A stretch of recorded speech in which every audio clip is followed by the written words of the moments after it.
ఆయన చుట్టూ నలుగురు తోడు దొంగలు గంజాయిని మన బిడ్డలకు పరిచయం చేశారు. గంజాయికి మన బిడ్డల్ని బానిసలుగా చేశారు. నేను చూశాను తల్లి, వందల కుటుంబాలు పాదయాత్ర నేను కలిసాను తల్లి. ఈ గంజాయి వల్ల ఎలా నాశనయ్యారు.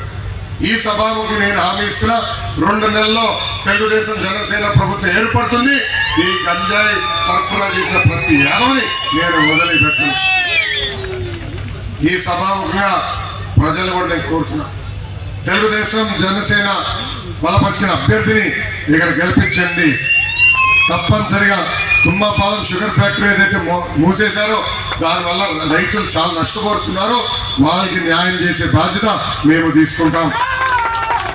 అంతేకాదు కాపు భవనాలు ఏదైతే పెండింగ్ ఉందో అది కూడా పూర్తి చేసే బాధ్యత మేము తీసుకుంటాం.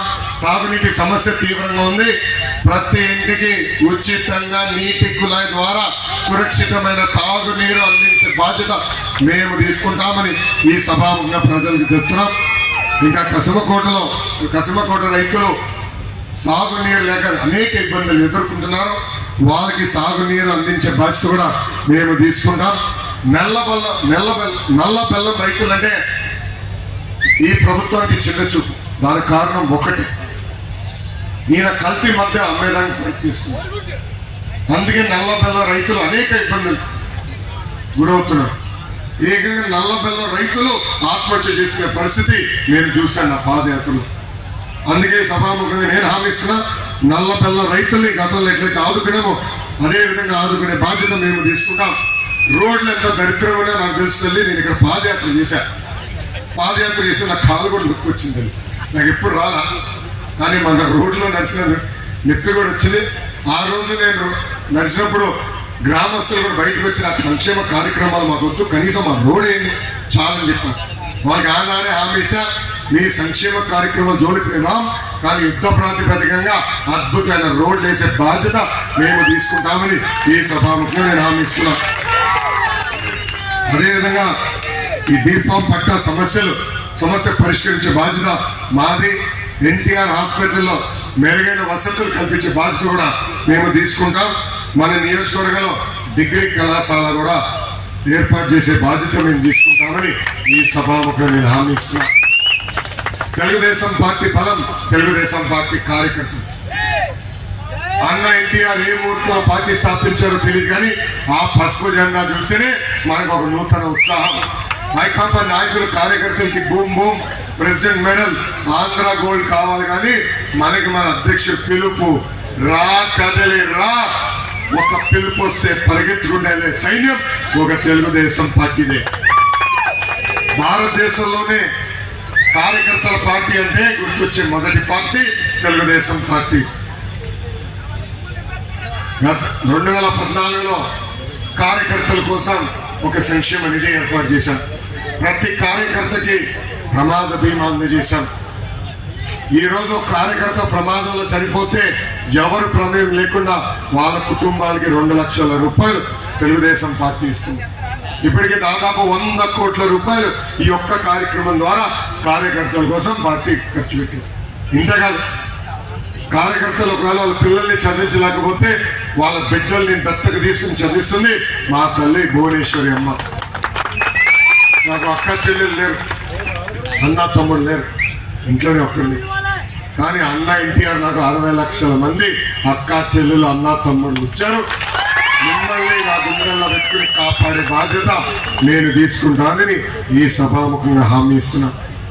గత 5 సంవత్సరాల్లో మన పైన అనేక కేసులు పెట్టారు. మన నియోజకవర్గంలో కూడా చూసాం, కాయల మురళి గారి పైన ఎలాంటి కేసులు పెట్టారు. ఏకంగా రౌడీ షీట్లు ఓపెన్ చేస్తాం కూడా బెదిరిస్తున్నారు. బుద్ధ నాగ జగదీష్ గారిని కూడా ఆయన కుటుంబాన్ని ఎట్లా వేధించిందో ఈ ప్రభుత్వం మనందరం చూసాం. ఆయన దగ్గర చిన్న కోల్డ్ స్టోరేజ్ ఉంటే కూడా అది మేము తీసుకోం. కరెంట్ కనెక్షన్ ఎలా కట్ చేశారో మనందరం చూసాం. గతంలో రాజకీయాలు ఎప్పుడు లేవు. ఏనాడు ప్రత్యర్థులపైన దొంగ కేసులు పెట్టారు. ఈ ప్రభుత్వం అధికారంలోకి వచ్చిన తర్వాత నా పైన 22 కేసులు పెట్టారు. నా పైన SC/ST కేసు పెట్టారు. నా పైన అటెంప్ట్ మర్డర్ కేసు పెట్టారు. 2019 ముందు నేను ఏనాడు పోలీస్ స్టేషన్ చూడలేదు. ఇప్పుడు గత 4 సంవత్సరాలు 10 నెలలుగా నన్ను 7 సార్లు పోలీస్ స్టేషన్ తీసుకెళ్ళాను. ఇప్పుడు పోలీస్ స్టేషన్ అత్తగారి ఇంట్లో మారిపోయింది. 15 సంవత్సరాలు ముఖ్యమంత్రిగా పనిచేసిన చంద్రబాబు నాయుడు గారిని, 15 సంవత్సరాలు ప్రతిపక్ష నేతగా పనిచేసిన చంద్రబాబు నాయుడు గారి పైన ఎలా దొంగ కేసులు పెట్టి ఏకంగా 53 రోజులు రాజమండ్రి జైలు బంధించారు మనందరం చూసాం. ఎలా ఆయన ఇబ్బంది పెట్టారు మనందరం చూసాం. చేయని తప్పులకి ఆయన ఎలా హింసించారు మనందరం చూసాం. అందుకే ఈ సభాముఖ కార్యకర్తలందరూ నేను హామీ ఇస్తున్నాను. అన్నా ఎన్టీఆర్ మన దేవుడు, బాబు గారు మన రాముడు, కానీ వైకాపా నాయకులకి లోకేష్ మూర్ఖుడు. ఏ అధికారులు అయితే చట్టాన్ని ఉల్లంఘించమని ఇబ్బంది పెట్టారో, ఏ వైకాపా కార్యకర్తలు అయితే చట్టాన్ని చుట్టంగా మార్చుకోమని ఇబ్బంది పెట్టారో వాళ్ళందరి పేర్లు ఈ ఎర్ర పుస్తకంలో నేను రాసుకున్నా. చాలా మంది అడిగారు ఎర్ర పుస్తకం ఎందుకని, పేర్లు ఎందుకు రాసుకున్నారని అడిగారు. ఈ అధికారులు చాలా తెలివైన వాళ్ళండి. ప్రత్యేకంగా ఎవరైతే ఈ చట్టాలు ఉల్లంఘించిన వాళ్ళు అతి తెలివి ఉన్న వాళ్ళు ఏం చేస్తారంటే వేరే నాయకుడిని పట్టుకుని మళ్ళీ మన దగ్గరికి వస్తారు పోస్టింగ్. అందుకే ఇప్పుడు పోస్టింగ్ వస్తే ముందర ఈ పుస్తకం తెరిచి చూస్తా వాళ్ళ పేరు ఉందా లేదా. ఉంటే వాళ్ళు కూడా చెప్తా, sorry brother, already judicial enquiry ఉంది, రేపు మాపో మిమ్మల్ని సర్వీస్ నుంచి డిస్మిస్ చేయాల్సి వస్తుంది, మీరు జైలుకి వెళ్ళే పరిస్థితి కూడా వస్తుందని నిర్మమాటగా వాళ్ళకి చెప్తానని ఈ సభాముఖ కార్యకర్తలందరికీ నేను హామీ ఇస్తున్నా. ఆనాడు అడ్డగోలుగా అర్ధరాత్రి బాబు గారిని అరెస్ట్ చేసి రాజమండ్రి జైలుకి పంపిస్తే నాకు ఫోన్ చేసిన మొదటి వ్యక్తి పవన్ అన్న. ఆయన ఆనాడు ఒక మాట చెప్పాడు, లోకేష్ నువ్వు దమ్మ ధైర్యంగా ఉండు, నీకు ఒక అండగా నేను నిలబడతాను, మీరు అధైర్యపడుతూ ముందరికెళ్ళండి, మన పోరాటం మీ ప్రభుత్వం పైన కొనసాగండి. ఆనాడు ఆయన ప్రత్యేక విమానం వేసుకుని ఆంధ్ర రాష్ట్రానికి రావాలంటే ఏకంగా విమాన పర్మిషన్ కూడా క్యాన్సిల్ చేసింది ప్రభుత్వం. రోడ్డు మార్గంలో రావాలంటే ఏకంగా 3 గంటల సేపు బార్డర్లో ఆపేసింది ఈ ప్రభుత్వం. ఆయన అనేక రకాలుగా హింసించింది ప్రభుత్వం. ఆనాడే పవన్ అన్న నిర్ణయించాడు, తెలుగుదేశం జనసేన పార్టీ కలిసి పోరాడి ఈ సైకోని తరిమి కొట్టాలని. అందుకే ఇక్కడ జన సైనికులకి పసుపు సైన్యానికి నేను పిలిపిస్తున్నా.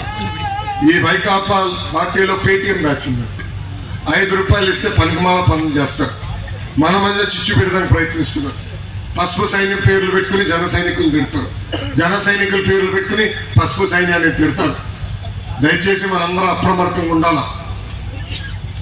మన లక్ష్యం ఒకటే, పవన్ అన్న బలి చెప్పాడు, మన లక్ష్యం ఒకటే, hello AP, hello AP, hello AP, bye bye YCP. ఈ నినాదానికి అటు పసుపు సైన్యం ఇటు జన సైనికులు కట్టుబడి ఉండాలని ఈ సభాముఖంగా నేను కోరుతున్నా. అదేవిధంగా ఈ శంకరరామం కార్యక్రమం ద్వారా క్లస్టర్ యూనిట్ బూత్ అధ్యక్షులు నేను కోరుతున్నా. అన్నగారు కిట్ ఇస్తున్నా, మీ అందరికీ ఇలా కిట్ ఇచ్చాం. దీంట్లో ఈ కిట్లో